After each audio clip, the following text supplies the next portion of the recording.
कहा जा रहा है कि हमला ऐसा होगा कि हर तरफ से होगा, यानी मिडिल ईस्ट में मौजूद अमेरिकी एयरबेस से लेकर अरब देशों में हर उस जगह पर जहां से ईरान को खतरा है।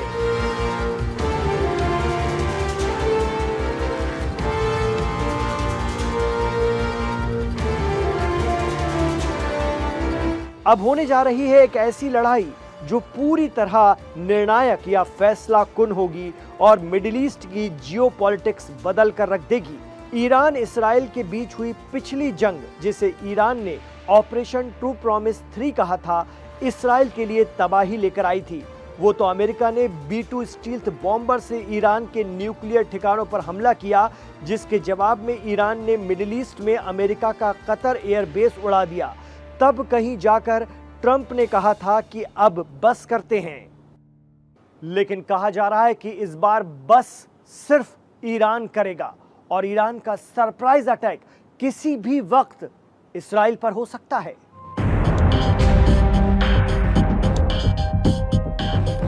अब तक दुनिया ने ईरान का पलटवार देखा था, इस बार पहला हमला देखेगी। इसराइल ईरान सीजफायर के बीच ईरान बेवजह ही ऐसा करने नहीं जा रहा है। कहा जा रहा है कि इसके पीछे कुछ ठोस कारण हैं, वजूहात हैं, जिसके चलते अब ईरान के सब्र का बांध टूट रहा है। एक्सपर्ट कहते हैं कि गजा में हमास के साथ उलझा इसराइल हो सकता है वहां सीजफायर होने के बाद फिर ईरान को छेड़े, क्योंकि इसराइल की नज़र में मिडिल ईस्ट से लेकर मशरिक़ वुस्ता तक सारी प्रॉब्लम की जड़ ईरान है और ईरान की नज़र में इसराइल का वजूद ही अपने आप में बहुत बड़ा खतरा है। ऐसे में दोनों फिर उलझने जा रहे हैं और इसके आसार बहुत ज्यादा हैं। मिडिल ईस्ट में हिजबुल्लाह ईरान की बेहद अहम हिमायती तंजीम मानी जाती है, जो उसके एक्सिस ऑफ रेजिस्टेंस यानी मुकावमत का एक अहम सुतून है।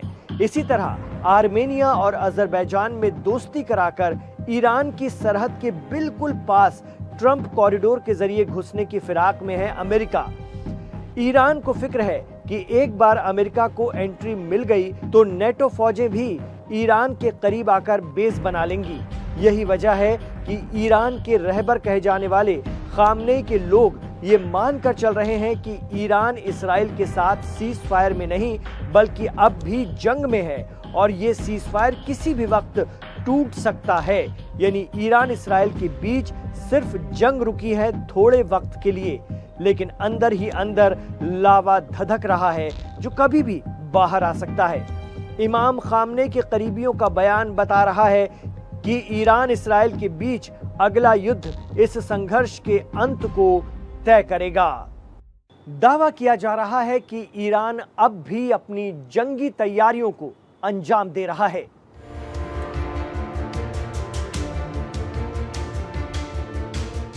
हाल ही में ईरान की नई सिक्योरिटी काउंसिल का भी गठन हुआ, जो सीधे सुप्रीम लीडर को रिपोर्ट करती है।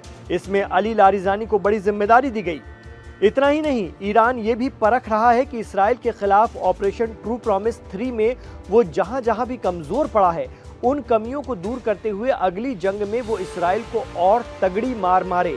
कहा जा रहा है कि ईरान की पासदाराने इस्लाम यानी IRGC को रूस और चीन की मदद से और ज्यादा एडवांस हथियारों से लैस कर घातक बनाया जा रहा है।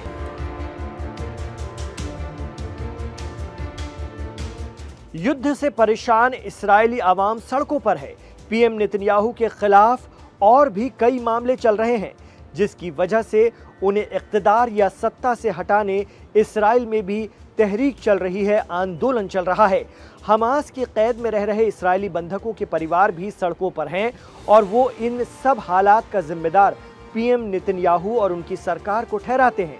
हालांकि इस्राएल हमास में समझौता हो सकता है और हमास शर्तों के आधार पर इस्राएली बंधकों को छोड़ सकता है, लेकिन जिस तरह इस्राएल गजा को कब्जाने और तबाह करने के लिए आमादा हुआ जाता है, हो सकता है इससे आजिज आकर वहां जनता यानी इस्राएल की जनता और विपक्ष कोई बड़ा बदलाव कर दें। शौकत भारती कहते हैं कि अगर ऐसा होने जा रहा है तो तब ईरान इस्राएल पर हमला नहीं करेगा, लेकिन अगर रिवोल्ट नहीं हुआ तो ये तय है कि ईरान कभी भी इस्राएल पर